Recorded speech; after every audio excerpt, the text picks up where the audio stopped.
Hello viewers, আসসালামু আলাইকুম। আশা করি সবাই ভালো আছেন এবং সুস্থ আছেন, এবং আপনাদের দোয়ায় আমিও ভালো আছি আলহামদুলিল্লাহ।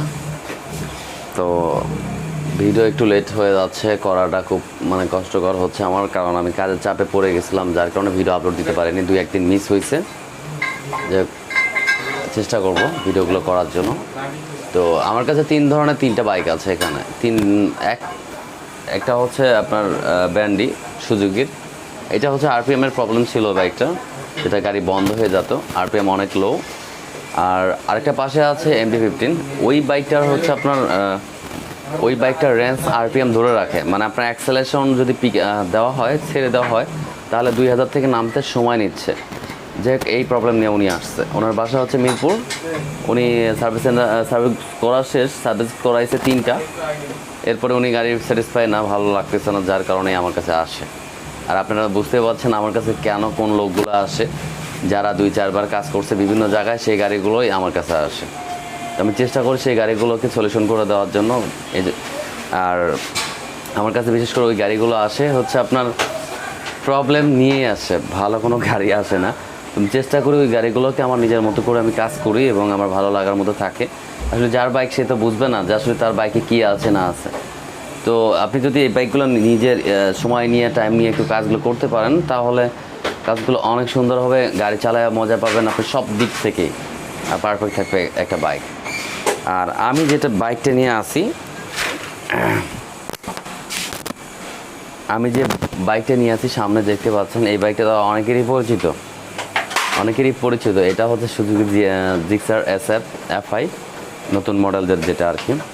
তো এই বাইকটার হচ্ছে আপনার এনার বাসা হচ্ছে জয়পুরহাট, অর্থাৎ জয়পুরহাটের ওদিকেই ওনার গ্রামের বাড়ি। আমি এতটুকুই জানি, তাই আপনাদের সাথে শেয়ার করলাম। কারণ উনি এখানে ঢাকায় জব করে বা চাকরি করে সেটা জানি না। তো এই বাইকটার প্রবলেম, উনি হচ্ছে সাউন্ড নিয়ে গেছিল বাইকটা ঠিক করতে। তো ওনার সাউন্ড নিয়ে ঠিক করে যাওয়ার কারণে ওনার বাইকে কোনো প্রবলেম ছিল না, জাস্ট শুধু সাউন্ড ছিল, এটাকে জাস্ট অ্যাডজাস্ট করতে গেছিলো। তো সেই সাউন্ডটা ঠিক করতে যেয়ে দেখা যায় ওনার বাইকের সাউন্ড ঠিক হয়েছে, কিন্তু ওনার প্রবলেম হচ্ছে একটাই, যে ওনার আরপিএমটা হাই হয়ে থাকে, সবসময় 2000 আপ হয়ে থাকে। এই হচ্ছে প্রবলেম। উনি এই প্রবলেমটা নিয়ে আসে আমার কাছে, এবং আমি যেহেতু এই প্রবলেমটা নিয়ে আসছে, অবশ্যই তো সব দেখতে হবে আমাকে কম বেশি। তো এখন আমি যেহেতু খোলা হয়েছে, মোটামুটি সাইডের কাজ কমপ্লিট করা দেখা শেষ আমার। আর বাকি আমার যেটা বাকি আছে, যেখানে সাউন্ড ঠিক করতে গেছে, সেই জায়গাগুলো ঠিক আছে কি না আমি এখন চেক করব। আপনারাও দেখতে থাকুন যে কী অবস্থা আছে, কেন আরপিএম হাই হয়ে গেছে সেটাও দেখাচ্ছি আপনাদেরকে। প্রবলেম আসলে সাউন্ড ঠিক করতে গেছিলো। সাউন্ড ঠিক করতে গেলে এগুলো আপনার এই ভ্যালভগুলো অ্যাডজাস্ট করতে হয়, টেবিট নাটগুলো। কারণ সাউন্ডের ব্যাপারটা থাকে কি, যখন একটা বাইক নতুন আসে, সেই বাইকগুলো অনেকটা প্লে করে দেওয়া থাকে। তো যার কারণে একটা পর্যায়ে সাউন্ডটা অনেক জেজের করে। আর আমাদের ওয়েদার, বাংলাদেশের রাস্তাঘাট ভাঙাচুরো, গরম তাপমাত্রা, তার কারণেই গাড়ির সাউন্ডগুলো খুব তাড়াতাড়ি বের হয়ে আসে। আর সেটা হচ্ছে যারা বাইক চালায় আসলে খুবই শৌখিন, আমাদের বাংলাদেশের মানুষ অনেক সাউন্ড সুন্দর চায় সবাই, খালি ব্যাপারটা আসলে বোঝার চেষ্টা করে না। কারণ সাউন্ডটা যদি সুন্দর করতে যায়, আবার কোন সাইড ক্ষতি হয় সেটা বোঝে না। তো এই হচ্ছে অবস্থা। এখন বাইকের যেটা প্রবলেম পাচ্ছি, এই বলছিলাম যে এটা মাপের থেকেও আপনার টাইট করে দেওয়া আছে, এই গেজটা ঢোকে না। আমি আপনাদের সরাসরি দেখাই, দেখেন এটার গেজটা ঢোকে না, মানে এটা এত পরিমাণ টাইট করছে সাউন্ড সুন্দরের জন্য। এতে টাইট করতে যে বরঞ্চ ভ্যালভের ক্ষতি করে। ভ্যালভগুলো এখন কি হচ্ছে, লিক করতেছে, যার কারণে আরপিএমটা হাই হয়ে যাচ্ছে। এখন যেগুলো চাপানো আছে, এটার মাপের থেকেও এক্সেস চাপানো আছে, ইনটেক ভ্যালভ এবং অ্যাডজাস্ট দুইটাই। তো এই কারণে হচ্ছে আপনার আরপিএমটা 2000 আর 2500 আরপিএমটা ফাস্ট হয়ে যাচ্ছে। আবার অনেকের বাইকের আছে শুধু এখানে দেখা যায় এই বাইকগুলো অনেকেরই সমস্যায় ভরে আছে। যেমন দেখা যায় থ্রোটল বডি সেন্সরেরও সমস্যা থাকে অনেকেরই। আবার দেখা যায় টেবিল ঠিক আছে, আবার এদিকে ঠিক নেই। তো এই ধরনের অনেকেরই বাইকের প্রবলেমগুলো আমি পাচ্ছি, তাই এই জন্য বললাম কথাগুলো। আর এটা কমপ্লিট করি, আরপিএমটা আসলে ক্লিয়ার ঠিকঠাক আছে কিনা আমরা দেখব। আপনারাও দেখতে থাকুন।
করা শেষ, টেবিল বাড়ি কাভার লাগানো শেষ, আমাদের কাজগুলো কমপ্লিট করা শেষ।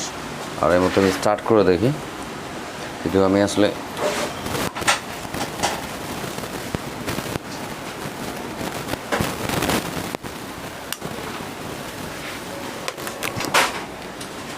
গ্লাসটা ধরতে হবে।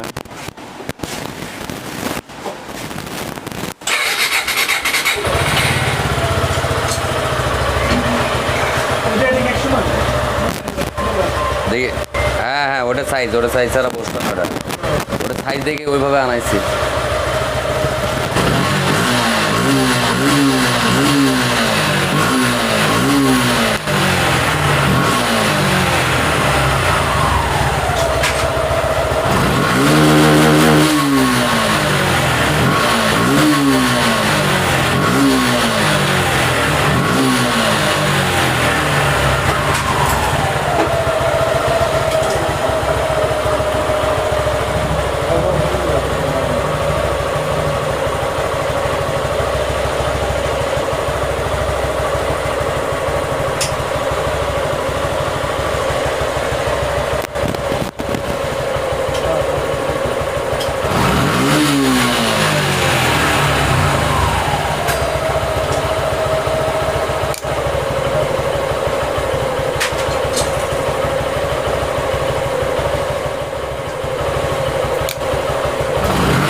ভালো লাগবে লাইক দিবেন, শেয়ার করবেন, সাবস্ক্রাইব করবেন।